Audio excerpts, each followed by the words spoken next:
And I'm a longtime AI researcher. I have been at first in academia as a professor, and eventually I sold a company called Geometric Intelligence to Uber, and it became Uber AI Labs, where I led basic AI research for a few years. I moved to OpenAI. I led a team there called the Open-Endedness team. Most recently, I'm leading another Open-Endedness team at a new company called Lila Sciences. And my kind of key area of research within artificial intelligence is called Open-Endedness, which I think we'll have a lot of time to learn about here. But in general, it has to do with processes that are creative and innovative. Okay, thank you very much. And Dr. Lehman? Hi, it's a pleasure to be here. And my background is much like Ken's. I've been a long-time AI researcher, and actually I was Ken's PhD student, and I worked with him on open-endedness research at Uber and OpenAI, and now I'm also at Lila Sciences. Actually, the relationship with a kind of the Jedi and the Jedi Master, right? Yeah. Yeah, that is a very Star Wars word. So, of course, today's main topic is from this book. How many guys already read? Good. So, could you please sign on the book? Okay. So, that's good news for you. So, the first question. So, you both have a background not only in computer science, but also in creativity and evolution, right?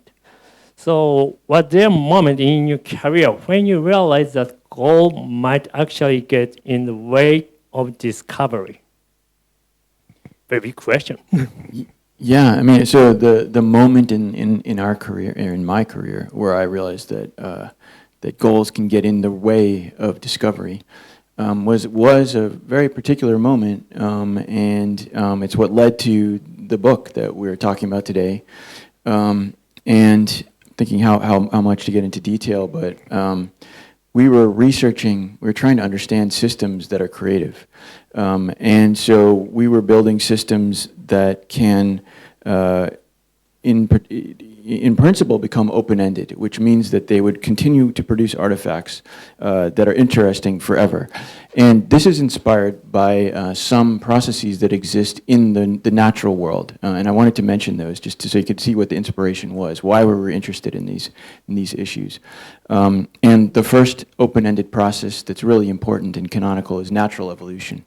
And this is, the process which created all of living nature, presumably starting with one single-celled organism 1 billion years ago, something like that. And then from that spawns everything that's ever been created in nature. And this is a particularly powerful open-ended system, because the longer it goes, the more it creates, and it never ends. And of course, it created us, and it created intelligence. So it's incredibly powerful, and we're trying to understand how do systems like that actually work algorithmically so that we could actually create them using AI. And the other example of such a system that I think is really important is civilization. Civilization, or human civilization, is another open-ended system. It's a lot different, of course, in the mechanics of how it works, but it's also open-ended. And so what happens in civilizations, we start out with things like fire or wheels, and then over thousands of years, you get everything that's ever been invented, and the longer it goes, like evolution, the kind of more complex and interesting things get. And now we have things like computers and space stations thousands of years later. And so that's just another open-ended process, and what's interesting about that, of course, is that civilization is a product of the human mind. And so the point is that, arguably, for us to produce AI, we must understand open-endedness because it's kind of the essence of who we are. We're not remembered for our test scores. Like, nobody's going to remember what your test scores were. We're remembered for our ideas and what we contributed to civilization, and that's our legacy. And so as a researcher, I was trying to understand what can possibly explain a process like that. I mean, the most grandiose processes you could imagine in the universe. Enormously prolifically creative processes. But I felt that we have to understand these processes if we're ever going to make things that are like us. And so the question is then, if you're trying to build something like civilization or open-endedness, how can you study this question when you have no idea how to build it? And so one idea that we had was, let's create an open-ended system on the internet, but with humans inside the system, because humans can be open-ended. So I don't know how to make the computer be open-ended, but I do know how to make but I do know how to get humans to be open-ended. And so all I need to do is get humans to play a game where they're exploring in an open-ended way. And you may say, well, why would you do that though? I mean, what's the point? Then obviously you didn't create an open-ended system. It's the humans that are responsible. But the point is that, at least kind of the gut instinct that we had, was that if we do that and if it works, so we create this open-ended search process with humans, then we would learn something about how such a process works. I thought we might learn something like really deep, because unlike something like evolution, where you have to dig in the dirt to dig up fossils and complete the chain, which is not just written into the air, like we would have to actually discover how we were evolved. In the case of an artificial system, we would have the record of every single thing that was ever done. And so that's why we created this thing called a pick breeder, which was a system where you could actually breed images on a website. And so for people who use the system, they probably thought it's just a toy. Some people would call it evolutionary art or genetic art. And so if you've ever seen an evolutionary art system, then that might be familiar to you, but what was the new twist in Pick Breeder was that if someone discovered something they liked in this breeding process, they could publish it publicly to the web. And then anyone else in the world could just continue evolving from there. And because of that functionality, what you get, it looks like phylogenies that you see in biology, like trees of life branching from each other. People are branching from each other's discoveries, creating these like infinite trees. And so what happened though was that inside of Pick Breeder, we noticed this phenomenon, which is what changed my view of objectives. People were playing this game, discovering images. They were discovering amazing images. You have to understand that the reason that they're amazing is because everything starts with random blobs. So it's not like modern generative AI. It was just random blobs that people were breeding, like you would breed dogs or you would breed horses. And they were breeding them into things that look like real things, like cars and butterflies and skulls and real world objects they look like. And so we were interested in how were those discoveries happening. And we discovered something really incredible. So actually, the original motivation that we would learn something deep turned out to be true. What we discovered was that on this site, the only way people were discovering these things was when they were not looking for them. So I pause for a second because it's a crazy discovery. So the only way that people could discover things on the site was by not looking for them. So in other words, if you're looking for a butterfly, you would fail. But if you're not looking for a butterfly, you might find one. And we saw evidence for this because we had the entire history of every discovery that was ever made. And we could see that, in fact, the stepping stones that lead to these discoveries did not look at all like the discoveries. So, so it's kind of things like, in order for you to get a car, you would have to go through an alien. And so the point is that you would never select an alien if you were interested in cars. The only person who would take an alien is someone who's interested in aliens, not cars. But the alien is what leads to the car. So it's completely counterintuitive and paradoxical. And that was the moment when we noticed this that really changed my whole thinking about objectives. Because what I realized was that this is not just about Pick Breeder. And that's the important leap. Like, Pick Breeder is just an online system, kind of a toy where you can play. And so you might think, oh, well, this must be some weird property of Pick Breeder. But it turns out it's not just a weird property of Pick Breeder. It is just a property of all complex spaces. It's a property of general complex spaces. So all it's saying is that the world is deceptive.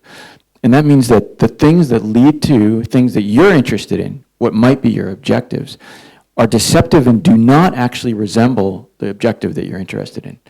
Because the world is complicated. So in other words, like, the thing that leads to curing a disease might not look like it's going to cure a disease. It's deceptive. And this is, of course, true. It's almost by definition, like, how could a problem be hard if we already knew the stepping stones to solve it? That's the definition of a hard problem. So what we observed in Pick Breeder, I realized, is also just a property of life, which is that many times in order to achieve your highest goals, you have to be willing to abandon them. And that led to all the things that eventually lead to this book and working with Joel. And that was the initial discovery. Yeah. Actually, you did that research during the student time, the pre-reader? Peak reader, I'm sorry. Peak reader. Pick reader, yeah. Yeah, so I joined Ken after Pick Breeder, and so the first time I think I seriously thought about whether having a goal could get in the way of accomplishing it was, I think, our first meeting as a grad student. So after he'd made this discovery in Pick Breeder, and he was pitching me on what my project would be as a graduate student. And I think I remember thinking, this is kind of crazy. He was trying to get me to work on an algorithm that didn't have a goal. And at first it seemed crazy, but I was really inspired by Ken's previous work. That was why I came to work with him. And also, I guess in hindsight, there were many cases in my life where maybe I kind of knew this implicitly. I had insomnia as a child, and so trying to go to sleep is kind of, exactly opposite of going to sleep. And when I was in middle school, I was kind of a nerd, and trying to be cool is almost, like you can't, if you try too hard to be cool, you're not cool. And so I could fall into that trap. So there's like various ways, and then later in life, meditating, like trying too hard to meditate can get in the way of meditating. So there's ways in which we are kind of familiar with some of these, paradoxes that to achieve something, sometimes you have to be able to let it go. But, Yeah. Paradox is very good keyword. And also actually during I listened to you, so you are some part very scientist, it looks like, but sometimes philosophy, なんつうんだっけyeah, philosophy.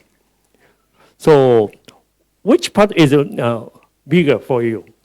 Science guy or philosophy guy or another artist guy? I think philosophy, because philosophy is cooler. Yeah. I think philosophy seems like core to it, because a lot of the work that Ken and I have done, in some ways it feels like computational philosophy. So a lot of the experiments we did that helped to support the message that Ken found in Pick Breeder, more or less were kind of metaphors. We had like a robot and a maze, and this was a metaphor for like a situation you might find yourself in that is deceptive. Like a maze is designed to be deceptive. And so I think there's something deeply philosophical about abandoning objectives in order to achieve them, which has connections also to Japanese philosophy, things like Zen and that area of philosophy. But I think I'm the kind of person who can't stop thinking about thinking, and that's sometimes good and sometimes bad, but yeah, philosophy is really interesting. Thank you very much.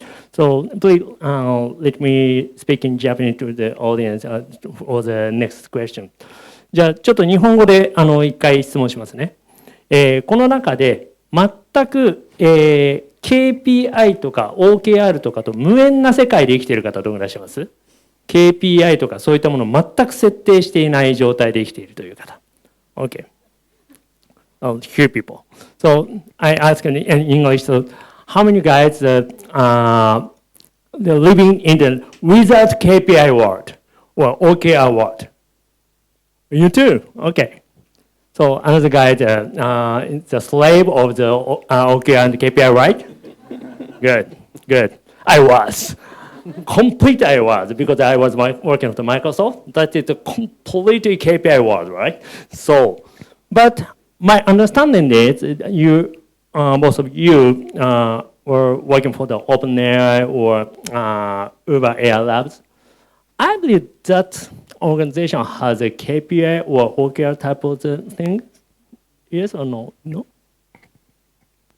Well, yeah, generally, almost every company in Silicon Valley has OKRs and KPIs. Yeah. So, and how did you personally balance open-ended exploration in those settings? It's difficult to, genuinely operate in an open-ended way in the setting of OKRs and KPIs. I mean, there's like different levels to it because we're both researching open-endedness and at the same time philosophically wanting to operate in an open-ended way. So of course we can research open-endedness. It doesn't stop us from doing that. But to actually operate in an open-ended way, which basically means being willing to take risks and do things because they're interesting, even though we don't know where we're going. That's what it kind of means to be open-ended. And the problem with OKRs is that it's all about knowing where you're going. It's the objectives and key results. Like, how can you have an objective if you don't know where you're going? But in research, you often don't know where you're going because you're saying, I'd like to try this, and I don't know what's going to happen. It's just like when we did the pick breeder experiment, I didn't know that we were going to discover this particular interesting principle. It just happened. And so I think it's actually really antithetical to research to live in a system like that, even though it's true that almost every system that humans have devised works that way. Okay. How about Joel? Yeah, I think that the challenge with OKRs is often that if you're not careful, you can be drawn into doing something that you know isn't in service of what you should do.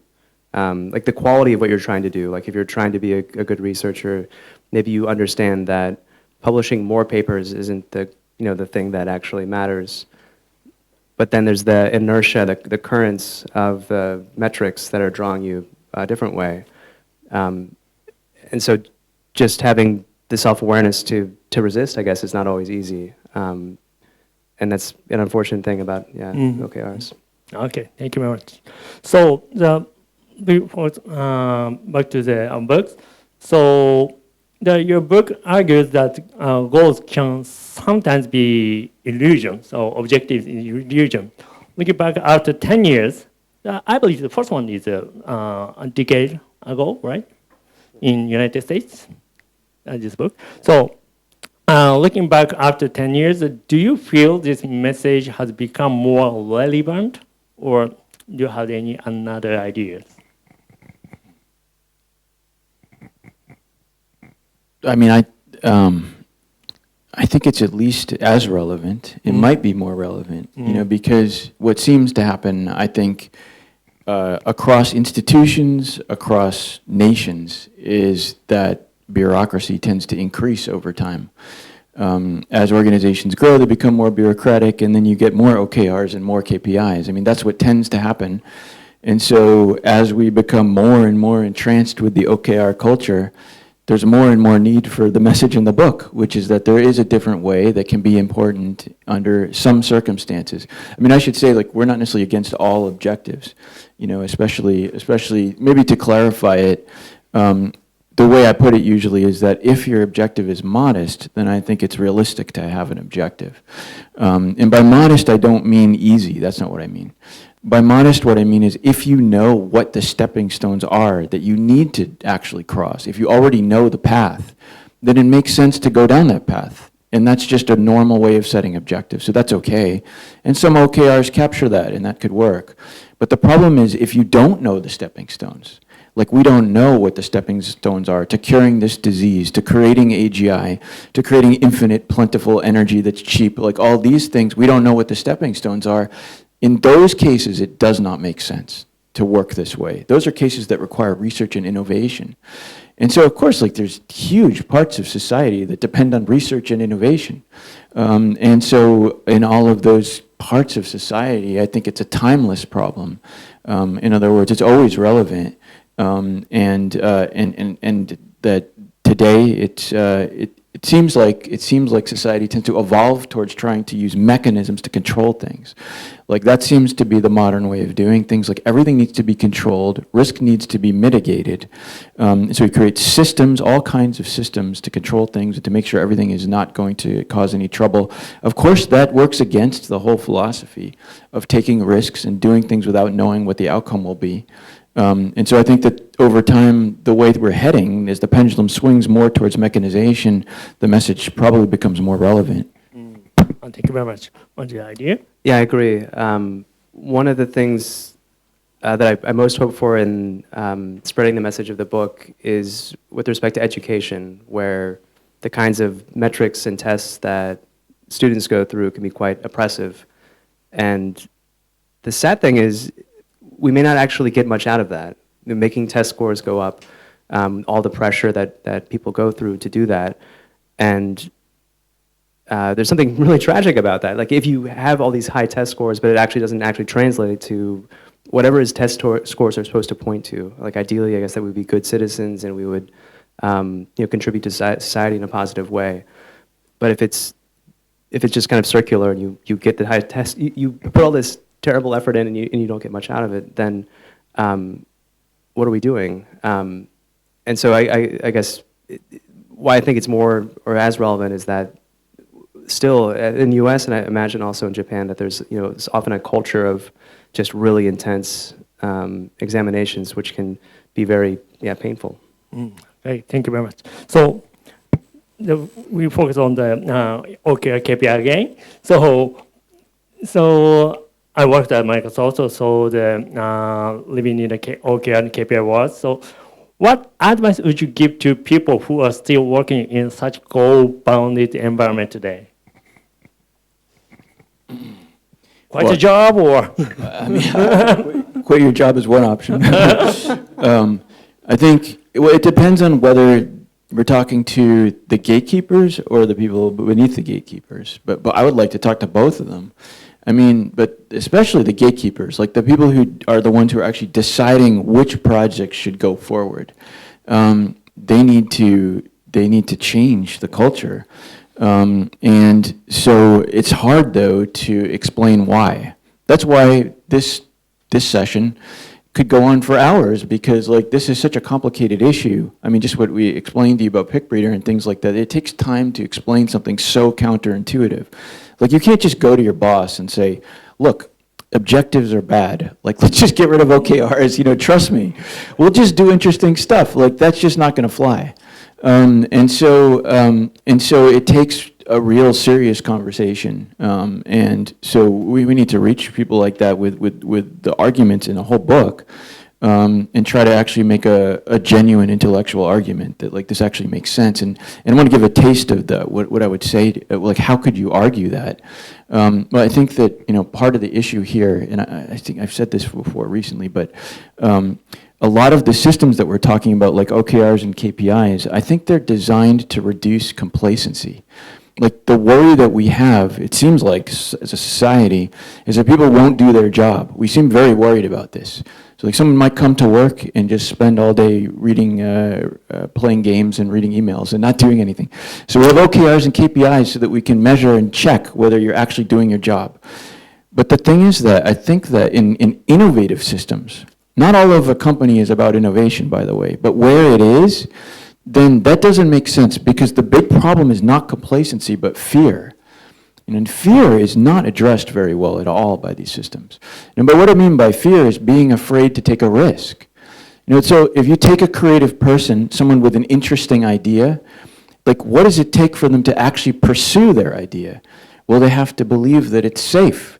If they think they're going to lose their job, they're not going to pursue their idea. And the thing is that everybody's favorite ideas are almost always not safe. Like, if you think about the thing you really would want to do if you could just do whatever you want, that's probably not what you're going to do, because it might not work and you're going to lose your job, or you're not going to get a raise, or you're not going to get a bonus. Like, there's all these reasons not to do this. And so systems that are based on stopping complacency are creating fear. Because like, that you need to match those criteria. You need to get the KPIs and you need to match the OKRs. That's the only way that you're going to get the things that you care about in your life. And so you are actually becoming more afraid to take the risks that you need to take. But in innovation and in research, like, we need to do things to actually make people feel comfortable taking risks. Like, how are we going to get innovation if we don't take risks? And so like, what we need to tell the gatekeepers is that if you think about what you're trying to do here, especially like if you work in a research organization, you're trying to encourage innovation. That's your job. By creating all these systems of metrics and objectives, you're actually doing the opposite. So maybe you should think about the system that you're creating here and change things. And then I would say to the people who are not the gatekeepers that you need to explain this to the gatekeepers. Like, I mean, you're trapped inside of this system, And obviously, you're not going to change things if you just tell your boss that they should just let you do what you want. Like a big part of what we're saying is that what people should do is not random. Like that would be a crazy thing if I should say, well, I should just be able to do random things. What we're saying is you should be able to do things that are actually interesting because you spent many years, maybe decades, learning about something, and now you actually have good intuitions about what's interesting. After all, why did we just spend decades educating you if you're not allowed to use your intuitions? And so you actually should be respected and given a chance to actually use those intuitions. And now you want to go and explain to these gatekeepers that like control what you do, that like this is a serious conversation worth having. We're going to have to sit down for several hours to talk about it. Obviously, it's scary. But I mean, I've talked to many people who run large organizations since writing this book. And even those people are afraid of the people above them. It's always somebody's afraid of the person above them. Like I talked to a guy who's running, I think it was $1 billion research organization. Like the budget was absolutely gigantic. And he said, oh, what should I do? Like these ideas are so interesting. And he's like, I could never explain this though, to the funders who give us funding. Like they're never going to accept this. And so then, it just stops. Like, so it never happens. So somebody has to have the courage to actually stand up and make the case, which is what we're trying to do here. But it's harder, obviously, like in the organization itself. So what do you think? He is always supporter for you? So is that? So he is a good supporter for you? So Yeah. Ken's a great manager for many different reasons, but yes. Any KPI I think Ken tries not to impose KPIs or OKRs. But if I could also just add to what Ken was saying a little bit, it's that one reason we wrote the book was to help in the arguments towards the gatekeepers, that it's not just a rhetorical argument, but because a lot of what our work is based on is in scientific experiments where we can show that the cases when looking for the objective actually prevents finding it. There's actually, rigorous reasons why we should do this, organize systems these ways. Yeah, I just wanted to emphasize that because I think that's a really important point. Like the point is that if you look in the book, there's experiments that show this is true. You've probably heard philosophical versions of this before. We're not the first people to say, like, you should explore and you don't need to have a goal. It goes back thousands of years, people saying things like that. There are ancient philosophers who've made statements like this. I think the unique part of our argument is that we actually have experiments. And it was like the pip reader experiment, but then the algorithms that were developed by Joel and me together after that, which show empirically, like through actual experiments, that it is often actually true that you get better results without having explicit objectives. And so that's what I think gives power to the argument, is the fact that it's actually backed up by empirical research, so it's not just a philosophical position. It's actually something that we've tried and tested through experiments. Okay, thank you very much. So, I have prepared a lot of questions, and I lost the next question right now, so I'm searching. So next topic, focus on the artificial life, to the demo. So how do you define the artificial life? It's a big question, sorry. So artificial life in contrast with artificial intelligence. Is it a completely different one, or that's a combined one? Okay. Yeah, so both of these fields are very interesting. And artificial life is the study of exploring what the concept of life means in its most broadest conception. So a slogan of the field is life as it could be, not life as it is. So can you have some form of life that's digital in origin? Can you have new forms of biological life? And it's a very vibrant research community, which has a lot of support here in Japan. Japan might be the epicenter of artificial life research. And in contrast, artificial intelligence is asking a similar question, but about intelligence. So intelligence as it could be, intelligence in the machines.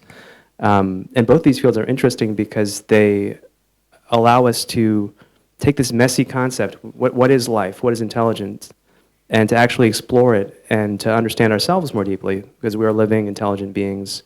And the most grand aspirations of these fields could include just a new understanding of ourselves. Yeah, so I've always liked artificial life. It's the less popular field. I mean, obviously today you hear about AI all the time. It's on TV all the time. Everybody's talking about it. You hear less about artificial life in the media. But I've always liked artificial life. I guess part of it is because I think one way you could think of it is artificial intelligence is kind of inherently more of an OKR-like field. Like there's objectives like intelligence, and so there's benchmarks, and so you want to do measures and see that things are getting smarter, and there's all these tests, and you have to pass the Math Olympiad test and things like that. And artificial life is not like that because what you're interested in is not just intelligence, it's life in general. So I think it gives you kind of a more creative freedom to explore what it means to make life like mechanisms. And we should keep in mind, I mean, consistent with the themes of the book, that the world is deceptive, and so the things that lead to really high intelligence could be things that are not necessarily really intelligent. I mean, after all, that is the history of life. I mean, we descended from flatworms, and I don't think anybody would predict that the flatworm is going to be the thing that leads to Einstein or to Shakespeare. But yeah, I mean, Shakespeare, basically, if you take his grandmother a million times out, you get a flatworm. And so artificial life allows you to explore really out there things and not be so metric based. And I think that's why I think I was drawn to it. I was always a fan. And you can tell it has that spirit, like when you go to like artificial life conferences and stuff. There seems to be more freedom of thought, more creativity, sometimes more craziness. But that goes along with risk taking. And so I think it's a great companion field. I mean, I'm also a fan of artificial intelligence. Obviously, that's where I work too. But it's not hard to convince people that AI is important these days. Everybody agrees with that. So actually in Japan, Japan is a very robot-friendly country, right? So we have a lot of manga or the anime, and there is, for example, Doraemon or Atom or something. But in real life, the other people too much afraid of the technologies. It's very interesting. So in reality, AI is a little bit difficult to understand or difficult to use or difficult to touch. So AI life, I believe a little bit fear for the other people. So what do you feel this kind of very big gap? So between the creative world, the manga life, and real life, there's a big gap. What do you think? I cannot understand. So why this happened? Do you have any idea? Yeah, I think for a while I struggled to understand this. I probably don't have the best understanding, but I think it's like a tension between the excitement of wild new potentials. So like to embrace, what robots could do for us, or the excitement of a new technology, and there's some people that are so captured by that vision that they want to make it happen faster and more and to truly embrace it. And there's, kind of the countervening side of that is fear about the newness. So I feel like it's kind of like just different people have different personalities. And the fear is also kind of makes sense. Will AI come and take our jobs? Will AI, will the Terminator come and get us? Like all that stuff makes sense too. So we live in San Francisco, and there you kind of see this dichotomy really, really clearly. There's a community called the Effective Altruists, just a community of people, and they're really concerned about AI. They want to control it, want to make sure that it doesn't get too dangerous. And then this created a contrasting movement called the Effective Accelerationists, who just want to make the technology happen and more and more and more. And I think there's a wisdom to both sides of these things. Like, there is like so much positive potential in new technology to cure diseases, to make our lives easier and make our lives better. And of course, it does have downsides. And maybe part of the polarization, or like why people tend to go to one camp or the other, is that they don't trust that society will be able to handle the nuance of like how do we actually manage to get a lot of the upsides without as much the downsides. And I think there's reasons to worry about that. Okay, thank you. How has artificial life influenced the design of today's AI systems? So do you start from the AI life thinking, or the as a result of your research, the relationship to life and the AI? Yeah, at least in our research, I think A-Life has influenced our AI research. But it's actually, a lot of the time, those influences are lost to history. So it's not obvious like where certain ideas come from. One big example probably is that the word open-endedness, like I said, like we're researching open-endedness. I led the open-endedness team at OpenAI, and I'm leading another open-endedness team now. Joel co-led the open-endedness team at OpenAI with me. That team being in open-endedness, and there's an open-endedness team at DeepMind right now. So basically what I'm saying is open-endedness is now an established area within AI. But I think many people who work within open-endedness don't realize that that term comes from artificial life. And this is a kind of a failure for artificial life, that nobody gives it credit for actually spawning the area.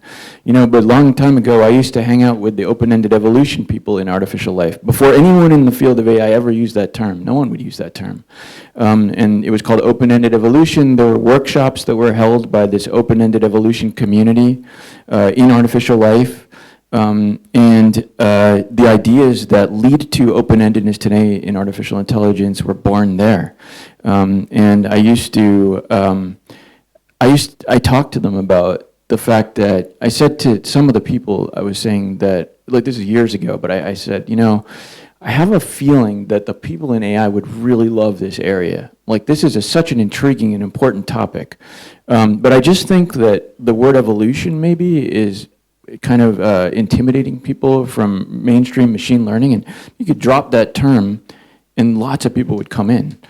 And there was some resistance in the people that I spoke to in artificial life. They were worried about the culture being ruined by having all these machine learning people flood in, which is fine. I mean, that could be the right call.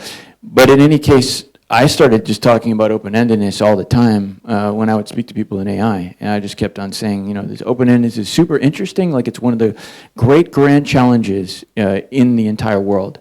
You know, in the sense that like to create a system that's genuinely infinitely creative would be one of the greatest accomplishments of all time. And I say like this is a really interesting thing that should be part of artificial intelligence. And I say that all the time, and other people were at the same time promoting this idea as well, and it kind of grew momentum. And then at some point it hops the fence and suddenly becomes part of AI. But like the thing is, like nobody knows that. I mean, the people even in the field don't know that they owe their existence to artificial life. And so I think there's a lot of stories like that. That's just one. There's specific technologies that if you trace them all the way back, it started in artificial life, definitely. It's like the world is very deceptive. Like I said, circuitous paths to everything. There were people doing research on, like, for example, the DNA, how you can create artificial DNA-like representations. We called it indirect encoding or artificial embryogeny. These were very artificial life topics, but they led to ideas in artificial intelligence that today have names like hypernetworks, which are known in AI, and they don't realize that you can actually travel or trace that thread all the way back to artificial life. So over and over again, I think we've seen things like this, and artificial life deserves a little bit more due than it gets. Yeah, just to add to that, artificial life, because it tends to be a more exploratory, kind of an imaginary first kind of community, it's a playground of ideas, and it's kind of natural if you have that kind of playground. It's almost like an incubator for things, and those will kind of slowly feed into the, downstream into AI, which has a really kind of constricted culture at times. I mean, there's a lot of exploratory research that happens in AI, but there's just so much competitive pressure. If you're on Twitter or something and you're trying to get your research paper seen, there's like 10,000 papers coming out every day, and so you really have to like beat the benchmarks or something to get attention. But in A-Life, there's just much more room to kind of try new things, and people are more receptive to an idea just being interesting.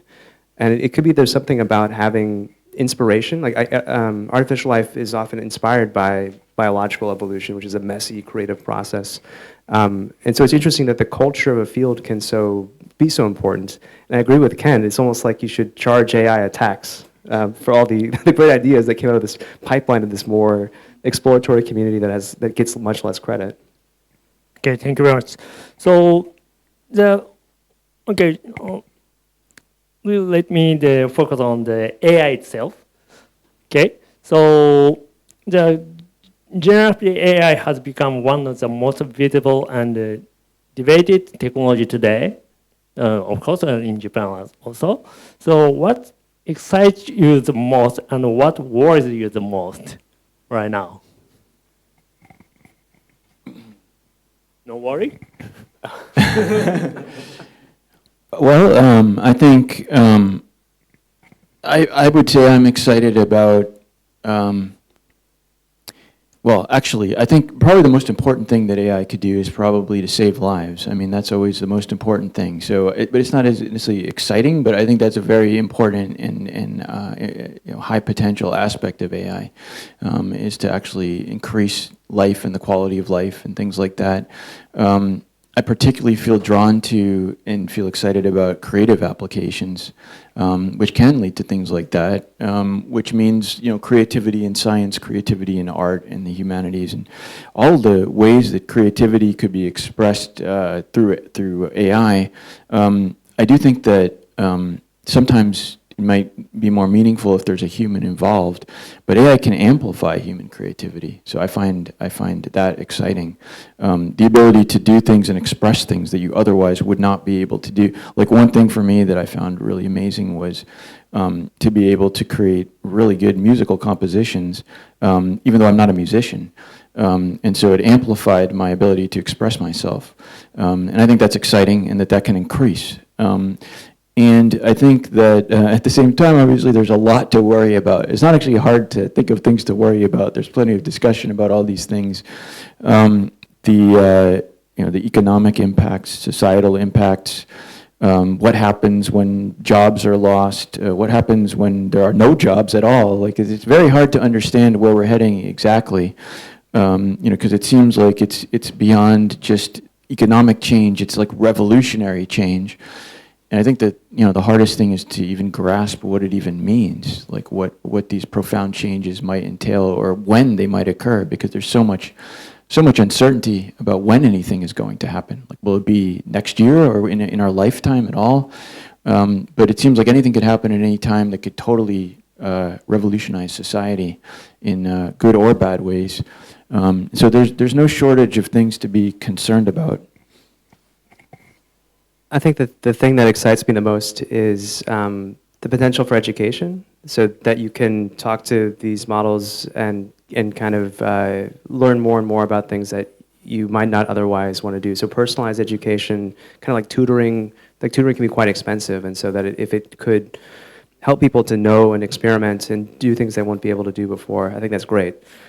And there is a lot to worry about. I think the thing that worries me the most is if AI started to kind of make us go crazy as a society. So in the US, you see a lot of kind of misinformation that spreads, and partly it's because we don't yet know how to manage information in a really interconnected world where it's really easy to hit retweet, and there is a lot of money to be made by just using AI to create slop that gets attention, and we don't yet seemingly have the societal wisdom to keep that in check in a way. And I hope that we figure out something better to do there, because it really does worry me, like what direction is where we just have these wild kinds of messages always spreading around. Okay, thank you very much. So right now, we spent over 15 minutes, so take a break, short break. Right. So now, shall we start the session? So I'd like to ask the fear of the technologies. So when I was working for the Microsoft, I was a cybercrime center lead. So I have to face a lot of cybercrime and cyber terror. So Along with the rapid development of generative AI, we are also seeing a rise in cybercrime threat, right? So during my time, the given today's pace of technological evolution, I feel the threat level has increased dramatically. So how do you see this issue from your point of view? And what do you think we can do to keep technology both open and safe? Very big question right now. I think that's a really deep question, really difficult question. And I think that society always has struggled with how to balance everything, how to balance freedom and safety. So I think it's, in one way of thinking, it's nothing new. But another way of thinking, maybe the stakes are higher because the technology is more powerful. I think there are ways that open-endedness can contribute to this in different ways. One, for cybersecurity in particular, there is some work on using open-endedness to automatically red team things, to try to find vulnerabilities.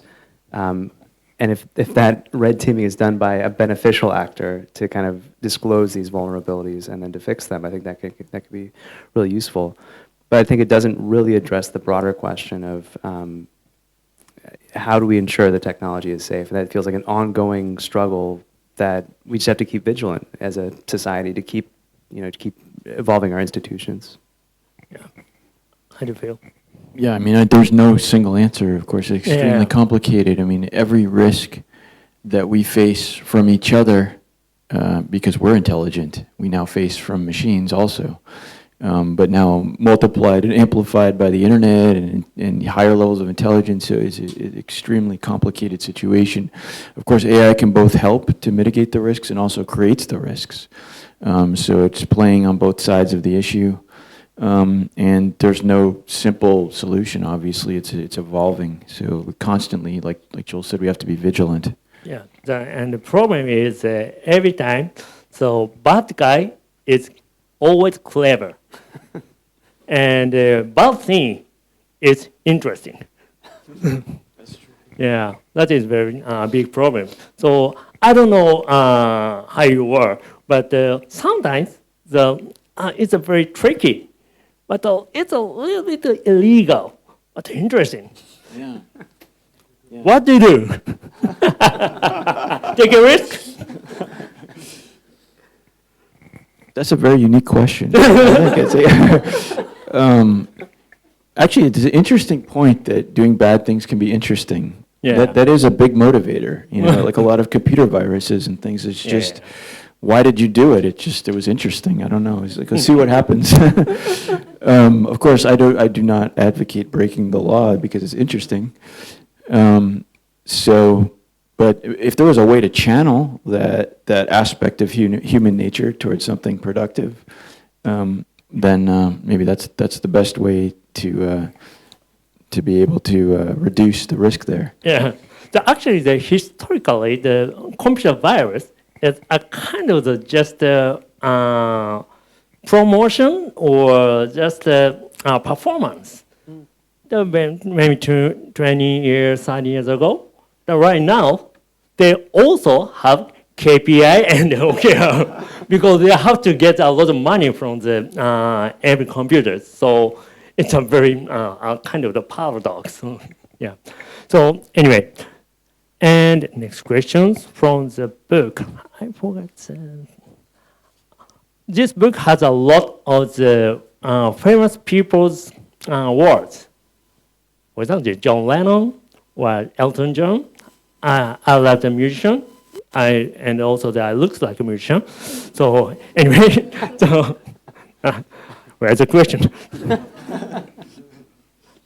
Okay, so many great artists like John Lennon or Elton John once faced parents who tried to discourage their dreams, right? And often out of love or fear. So today, many parents still do the same, trying to protect the children by asking them to be realistic. Okay, so what advice would you give to parents to who want to support creativity without killing their interest or curiosity? Yeah, I think that's an important question. The ability of children to grow up to be able to express themselves through open-ended exploration is a really important issue for society, I think. And it's really interesting that I think those systems that we've created, the educational system we've created, is completely antithetical to developing open-ended thinking or creativity. Because like if you think about it, the way that you start out in life, you don't start out with OKRs and KPIs. Like when you're 5 years old and you're about to enter the playground, you don't think, okay, what are my objectives today? Am I going to learn how to go down the slide, and then tomorrow I'm going to learn how to do the monkey bars? Like a kid doesn't think like that. A kid just explores. It says, well, what's interesting? I'm just going to do what's interesting. And I think somehow, I think that's worth raising because that seems to be our natural human state. That's how we start out. Like we're all like that. But by the time you're grown up, 18, 21, whatever it is, many people have completely lost that aspect of their personality. And now you're thinking, well, what do I need to do? Which basically someone told you because it's an objective. So, because every single thing you've done for the last 15 years of your life has been someone telling you what your objective is, and then if you satisfy it, you get rewarded. And so by the time you're older, you don't realize anymore how to be open-ended in this way. I noticed this myself. Like I remember thinking when I was in high school, which is a crazy thought that I had, but I had this thought. It was really crazy. I thought to myself that I was having a lot of ideas. So I was like, I have a lot of ideas. And I actually thought, there's not really any use to having an idea. It's like ideas are more for fun, but they don't actually help you. Like you should just like do what, because school, you have to succeed on the tests, and that's what actually matters. But ideas are just like some side thing. And like the fact that I could actually believe this is true, that ideas have no utility, that's just a terrible indictment of the educational system. Like no one should be thinking that. I think it wasn't until I was like 24 years old that in a PhD program that I suddenly realized someone actually might want me to have an idea. Like that actually might be a good thing. And so I think that there's a lot that we could do to encourage people to feel like they're empowered to actually do what they find interesting when they're young and children. Because it's their natural state after all. But it's very different from the kinds of systems of rewards, the objective rewards that we use right now in the educational system. So like, for example, it's not the kind of thing you can evaluate. So I can't evaluate, if my son says that he's going to make something that I find silly, I can't just say, well, I don't like it, or it's a B, not an A. Like the way to actually get somebody to feel empowered to explore and be creative is just to encourage them to explore, not to judge what they're doing. And so anything like with anything that my kids do, I just say, that's really great. Like it doesn't matter if it's my taste or not, because I want them to actually feel like they're validated in exploring. Like that is something you should do. Everybody has to develop their own instincts and tastes about like what they find interesting. You should let them do that exploration. And so I think the educational system needs to find some place to make room for that. So that it's possible that you could actually get to adulthood and think that creativity is actually something good, and feel safe and empowered, like to be creative. And I don't think that's what we do with children today. Thank you. Do you have any idea? Yeah, I would just add that I think it's natural for parents to be worried about their kids. It's a natural impulse. And if we have all these examples of musicians whose parents told them, just be realistic, make sure you have like a fallback. It's, the parents are afraid for their children, and that makes sense. But at the same time, it seems like there's maybe some way to go beyond that binary of either you're, being completely safe, or you're, having this musical adventure.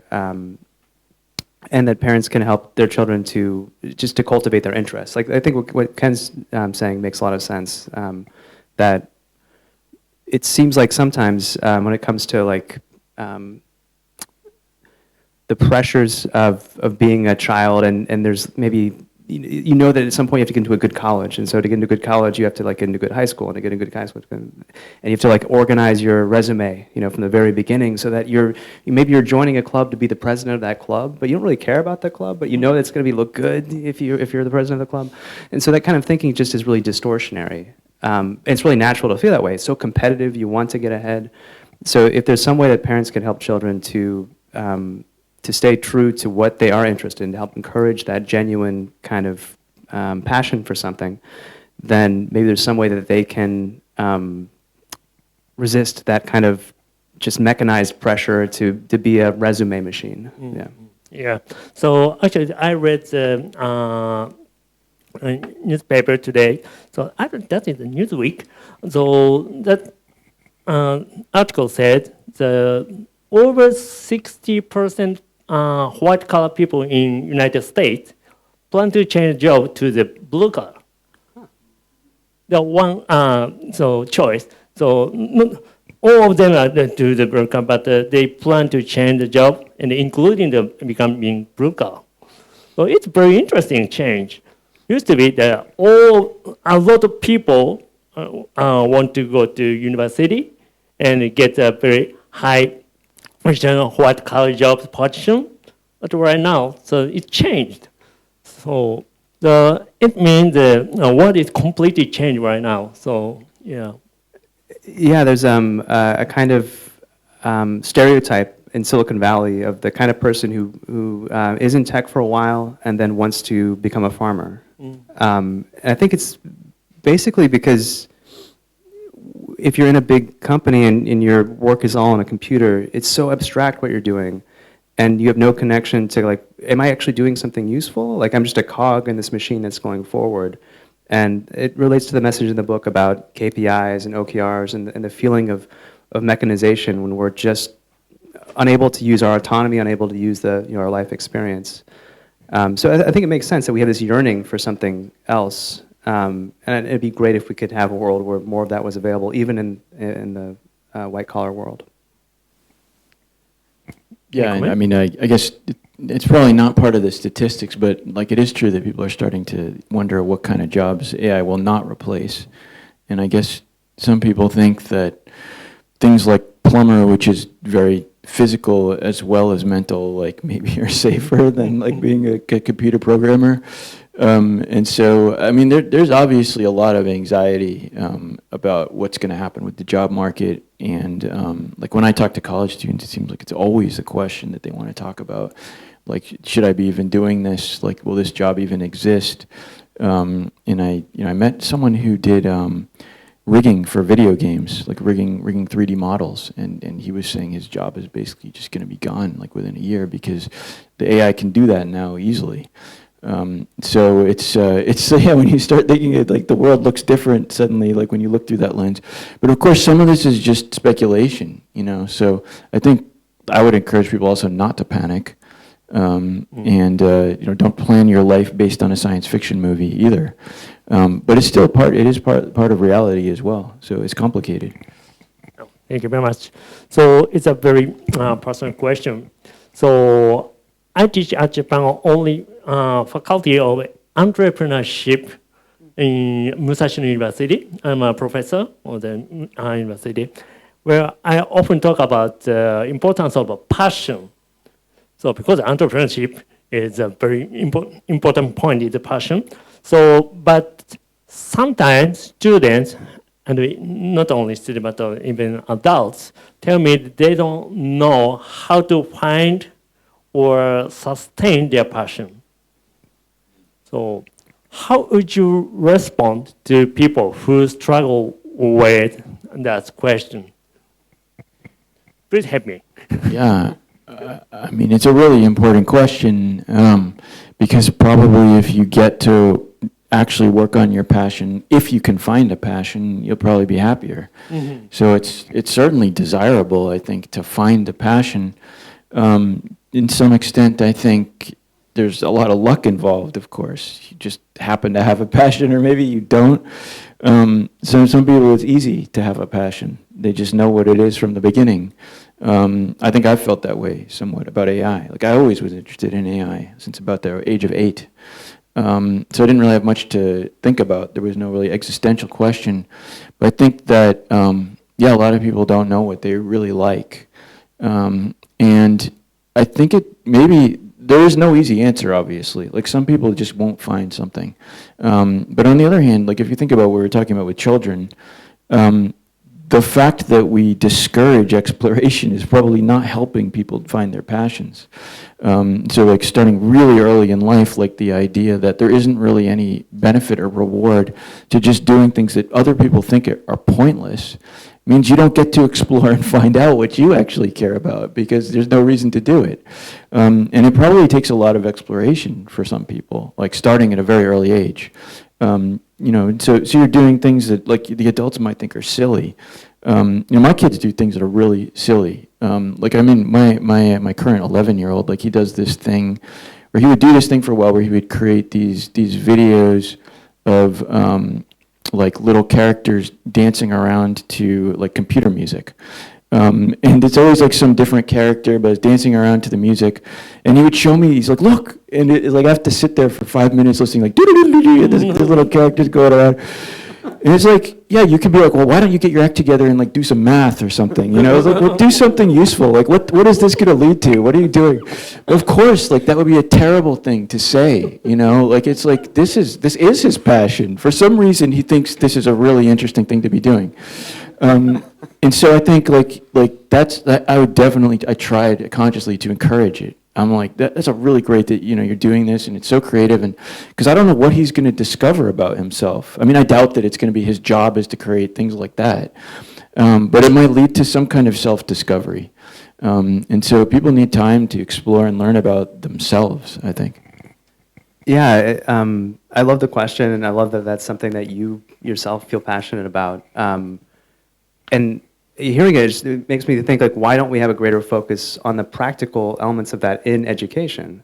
One survey we mentioned in the book is some high percentage, maybe like 60% of people remarked that serendipity was a part of how they found their calling or their job.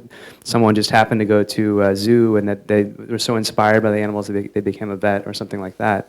So there's lessons we could have about just devoting more societal more societal resources towards just helping people find their passion. So having more visiting random jobs and experiencing them, getting hands-on experience with what you might like, and in more classes. Maybe you could teach a class on passion, and how do we find it? Yeah. So actually, he said the very important word of luck. So I think you are very lucky because you met Ken, right? Really lucky, yeah. You are very lucky. Yeah, super lucky. I think about that. My life would be there's many levels of luck. One level of luck was there's one book that I checked out of the Ohio State University Library on video game AI. I thought I was going to become a video game developer. And this book was by this guy named Matt Buckland, I think. And it had a CD-ROM in it with like a little demo, so I put the CD-ROM in. You could see this demo of these little robots kind of adapting in real time. And it was, what was interesting about it was that it was actually an algorithm that Ken developed that was on this. And that Ken's algorithm was like a little bit esoteric. So it was like very unlikely that someone, that Matt Buckland had this particular aesthetic, that he appreciated Ken's work. And I encountered this book, and then I applied to grad school. I was kind of like an aimless college student, and it's so much luck. And so I applied to work with Ken, and I had no idea what I was getting into. It could have been that I got there and I hated research because I'd only done like a little bit of research before then, but I loved it. And Ken was a supremely good PhD advisor. And sometimes in academia, you hear stories of PhD advisors who care more about their own careers than their students, which can make sense. But I got really lucky, and so there's a lot of serendipity, a lot of luck also in life, and I feel really, what's the word? Yeah, really privileged to get to work with Ken. So I think the important thing is do something and meet someone. Yeah. So very simple. Yeah, I just wanted to add that, I mean, I think, because we talk about luck and serendipity, that like serendipity is not 100% luck. You know, I think that's an important point. Our book is a lot of our book is about serendipity ultimately, but it's like creating the conditions that lead to serendipity. You know, so serendipity actually can be facilitated. You can create more opportunity by collecting stepping stones, collecting opportunities. The more opportunities that you expose yourself to, the more likely you can have serendipity. You know, I was thinking about, like, over the course of my life, how many times I've had like an experience like what you described, where I felt like, wow, all of these things had to line up for this to happen. It's like a once-in-a-lifetime opportunity. Very lucky. But then I was thinking, but actually I've had like 5 or 6 once-in-a-lifetime opportunities, which is means they're not actually once-in-a-lifetime opportunities, you know. But it's somewhat so there's an opportunity that like you create by actually like exposing yourself to different things, and then there's more opportunity for luck. So you can create luck, and I think that, you know, part of what we're talking about is like how to create the conditions that lead to that. Okay, thank you very much. So, and time is right. We have only 4 minutes left. So please give us the next decade advice. Advice for the next decade? Or? Yeah, yes, sorry. Sorry. I'm not a native English speaker, so but it's a big question. But what should we do next decade in this very complicated world? You want to go? Okay. That's a hard question. I mean, it's a particularly hard decade for giving that kind of advice because of AI. I mean, if this was 10 years ago, it might be easier to give you some decade advice, but the uncertainty level is extreme, like for the next decade, because there's so many changes that could happen, but also it could just turn out to be a pretty normal decade. So really not sure what we're facing. And so in the face of so much uncertainty, what should you actually do? There's not a lot of things you can actually do to prepare for something that you don't know. It's like, for example, it's sort of like I sometimes think about, like, you know, because people are saying, well, what should I major in? Like, people ask me, like, what should I major in with all this AI stuff? Like, what's safe to do?